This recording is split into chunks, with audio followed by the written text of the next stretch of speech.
Hi all, അസ്സലാമലൈക്കും. Welcome back to Silnas kitchen. ഇന്നത്തെ recipe ബാക്കി വന്ന ചോറും തേങ്ങയും ഉള്ളിയൊക്കെ വെച്ചിട്ട് നല്ല ടേസ്റ്റി ആയിട്ടുള്ള വെറൈറ്റി ആയിട്ടുള്ള ഒരു പലഹാരത്തിൻ്റെ റെസിപ്പിയാണ്. പെട്ടെന്ന് തയ്യാറാക്കി എടുക്കാനും പറ്റും, അതുപോലെ തന്നെ കുട്ടികൾക്കും വലിയവർക്കൊക്കെ ഒരുപാട് ഇഷ്ടമാവും. അപ്പോൾ ഇതെങ്ങനെയാണ് തയ്യാറാക്കുന്നതെന്ന് അറിയാനായിട്ട് വീഡിയോ സ്കിപ്പ് ചെയ്യാതെ മുഴുവനായിട്ടൊന്ന് കണ്ടു നോക്കണേ. ഇനി നമുക്ക് റെസിപ്പിയിലോട്ട് കിടക്കാം. ആദ്യം തന്നെ ഞാനിവിടെ ഒരു ചെറിയ മിക്സിയുടെ ജാർ എടുത്ത് വെച്ചിട്ടുണ്ട്. അതിലേക്ക് 1/2 കപ്പ് അളവിൽ ചോറിട്ട് കൊടുക്കുന്നുണ്ട്. ബാക്കി വന്ന ചോറോ ചൂട് ചോറോ ഏതാണെന്നുണ്ടെങ്കിലും ഇട്ട് കൊടുക്കാവുന്നതാണ്. ഇനി ഒരു 3 ടേബിൾ സ്പൂൺ അളവിൽ തേങ്ങ ചിരകിയത് ഇട്ട് കൊടുക്കാം. എന്നിട്ട് 1/2 കപ്പ് വെള്ളം ഒഴിച്ചു കൊടുത്തതിന് ശേഷം നന്നായിട്ട് ഇതൊന്ന് അരച്ചെടുക്കണം. ഈ വീഡിയോസ് കണ്ടുകൊണ്ടിരിക്കുമ്പോൾ തന്നെ സിൽനാസ് കിച്ചൺ ചാനൽ ആദ്യമായിട്ട് കാണുന്നവരാണെങ്കിൽ പ്ലീസ് ഒന്ന് സബ്സ്ക്രൈബ് ചെയ്തേക്കണേ. ഒപ്പം തന്നെ ഈ വീഡിയോസ് നിങ്ങൾക്ക് ഇഷ്ടപ്പെടുകയാണെങ്കിൽ ഒരു ലൈക്ക് ചെയ്ത് ഷെയർ ചെയ്ത് സപ്പോർട്ട് ചെയ്യാനും മറക്കരുത്. ഇപ്പോൾ ഞാനിവിടെ ചോറും തേങ്ങയും നന്നായിട്ട് അരച്ചെടുത്തിട്ടുണ്ട്. അത് നമുക്ക് ഒരു ബൗളിലേക്ക് ഒഴിച്ചു കൊടുക്കാം. മുഴുവനായിട്ടും ഇതുപോലെ ഒഴിച്ചു കൊടുക്കുന്നുണ്ട്. ഇനി അടുത്തതായിട്ട് ഇതിലേക്ക് ഇട്ട് കൊടുക്കേണ്ടത് അരിപ്പൊടിയാണ്. ഞാനിവിടെ വറുത്ത അരിപ്പൊടിയാണ് എടുത്തിട്ടുള്ളത്. വറുത്ത അരിപ്പൊടി തന്നെ എടുക്കാൻ വേണ്ടി നോക്കുക, എങ്കിലേ നമ്മൾ ഉദ്ദേശിച്ച ആ ഒരു പരുവത്തിലും ടേസ്റ്റിലൊക്കെ കിട്ടുള്ളൂ. 250 ml കപ്പിൻ്റെ അളവിൽ 1 കപ്പ് ഇട്ട് കൊടുത്തിട്ടുണ്ട്.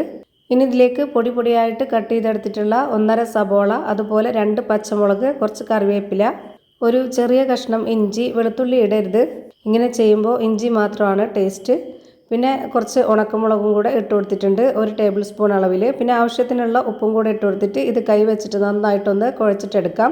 ഈ മാവിൻ്റെ പരുവം എന്ന് പറയുന്നത് നമുക്ക് ഏത് ഷേപ്പിലാണോ വേണ്ടത് ആ ഒരു ഷേപ്പിൽ റെഡിയാക്കി എടുക്കാൻ പറ്റണം. അപ്പോൾ അതിനുള്ള പരുവം ആവണമെന്നുണ്ടെങ്കിൽ കുറച്ചുകൂടെ വെള്ളം ഒഴിച്ചു കൊടുക്കണം. ഞാനിവിടെ 1/2 കപ്പ് അളവിൽ ഒരു പകുതിയോളം വെള്ളവും കൂടെ എടുത്തിട്ട് ഒഴിച്ചു കൊടുക്കുന്നുണ്ട്. ആദ്യം തന്നെ വെള്ളം ഒഴിച്ചു കൊടുത്തിട്ട് കുഴയ്ക്കാൻ നിന്ന് കഴിഞ്ഞാൽ പിന്നെ നമുക്ക് അതിൻ്റെ പരുവം കിട്ടൂല. അപ്പോൾ അതുകൊണ്ടാണ് നമ്മൾ ഇതുപോലെ കുഴച്ചെടുത്തതിന് ശേഷം മാത്രം വെള്ളം ഒഴിച്ചു കൊടുത്തത്. അപ്പോൾ എല്ലാം കൂടെ നന്നായിട്ട് യോജിപ്പിച്ചെടുത്തിട്ടുണ്ട്. ഇനി നമ്മുടെ കയ്യിൽ കുറച്ച് ഓയിൽ സ്പ്രെഡ് ചെയ്യുകയോ അല്ലാന്നുണ്ടെങ്കിൽ വെള്ളത്തിലൊന്ന് മുക്കിയെടുക്കുകയോ ചെയ്തതിന് ശേഷം ഇതിൽ നിന്ന് കുറച്ചെടുത്തിട്ട് ഞാനിപ്പോൾ ഒരു ഷേപ്പും ഇല്ലാതെ ഈ ഒരു രീതിയിലാണ് റെഡിയാക്കി എടുത്തിട്ടുള്ളത്. ഇതേപോലെ തന്നെ ചെയ്യണമെന്നുള്ളവർക്ക് ഇങ്ങനെ തന്നെ ചെയ്യാം, അല്ലാത്തവർക്ക് ഇഷ്ടമുള്ള ഏത് രീതിയിൽ വേണമെങ്കിലും ചെയ്തെടുക്കാവുന്നതാണ്. ഞാനിപ്പോൾ ചൂടായി വന്ന എണ്ണയിലേക്ക് ഇതുപോലെ ഇട്ട് കൊടുത്തിട്ടുണ്ട്, ഓരോന്നോരോന്നായിട്ട്. ഇനി ഒരു മീഡിയം ഫ്ലെയിമിൽ ഇട്ട് കൊടുത്തിട്ട് വേണം ഇത് വേവിച്ചെടുക്കാനായിട്ട്, എങ്കിലേ എല്ലാം ഒരേ പരുവത്തിൽ കിട്ടുള്ളൂ. ഇത് എത്ര സമയമാണോ വേവാനായിട്ട് എടുക്കുന്നത് അത്രയും സമയം വരെ ആ ഒരു ഫ്ലെയിമിൽ തന്നെ വേവിച്ചെടുക്കുക, എങ്കിലേ എല്ലാം ഒരേ പരുവത്തിൽ വെന്ത് കിട്ടുള്ളൂ. അതുപോലെ തന്നെ ഇത് വളരെ ചെറുതാക്കിയിട്ട് നമ്മൾ എണ്ണയിലേക്ക് ഇട്ട് കൊടുത്തതുകൊണ്ട് കാണാൻ നല്ല ഭംഗിയായിട്ട് ഇരിപ്പുണ്ട്.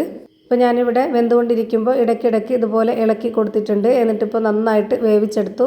അങ്ങനെ ഇളക്കി കൊടുത്തതുകൊണ്ട് എല്ലാ സൈഡും ഒരുപോലെ വെന്ത് കിട്ടി. ഇനി നമുക്കിത് എണ്ണയിൽ നിന്ന് കോരി മാറ്റാം. ഒട്ടും എണ്ണ കുടിക്കാത്ത നല്ല ടേസ്റ്റി ആയിട്ടുള്ളൊരു, പുറമേ ക്രിസ്പി ആയിട്ടുള്ള, അകം നല്ല സോഫ്റ്റ് ആയിട്ടിരിക്കുന്ന അടിപൊളി പലഹാരമാണ്. എന്തായാലും ഒന്ന് ട്രൈ ചെയ്ത് നോക്കാൻ മറക്കരുത്. ഇതുപോലെ തന്നെ എല്ലാം ഫ്രൈ ചെയ്ത് ഒരു പാത്രത്തിലേക്ക് മാറ്റിയിട്ടുണ്ട്. കാണാൻ നല്ല ഭംഗിയും പുറമേ നല്ല ക്രിസ്പിയും അകം നല്ല സോഫ്റ്റും ആയിട്ടിരിക്കുന്ന നല്ല ടേസ്റ്റി ആയിട്ടുള്ള അടിപൊളി പലഹാരം റെഡിയായി കിട്ടി. അപ്പോൾ ഇത്രയേ ഉള്ളൂ ഇന്നത്തെ വീഡിയോ ഇഷ്ടമായാൽ ലൈക്ക് ചെയ്യാനും കമൻറ്റ് ചെയ്യാനും ഷെയർ ചെയ്യാനും മറക്കരുത്. അതുപോലെ തന്നെ ഞാനിടുന്ന പുതിയ വീഡിയോസ് നോട്ടിഫിക്കേഷനായിട്ട് കിട്ടുന്നതിന് വേണ്ടി സബ്സ്ക്രൈബ് ചെയ്ത് ബെല്ലൈക്കൺ അമർത്തി അതിൽ ഓൾ എന്ന ഓപ്ഷൻ എനേബിൾ ചെയ്ത് കൊടുക്കാനും മറക്കരുത്. പുതിയൊരു വീഡിയോയുമായി വീണ്ടും വരും. Thank you for watching.